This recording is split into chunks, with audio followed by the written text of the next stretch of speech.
ಈ ಬದುಕಿನ ಪಯಣಕ್ಕೂ ತಿರುವು ಇದೆ, ಈ ತಿರುವಲು ದಾರಿಯು ಸಾಗುತ್ತಿದೆ.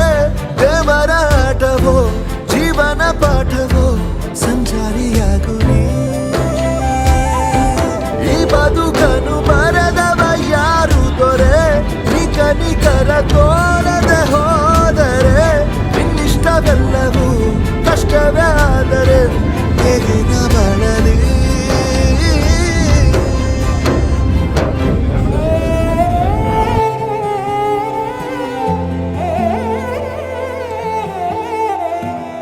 ನಿನ್ನ ನೋಡದೆ ನಾನಿರಲಾರೆ, ನಿನ್ನ ಕಾಣದೆ ಬದುಕಿರಲಾರೆ, ನಿನ್ನ ಸೇರದೆ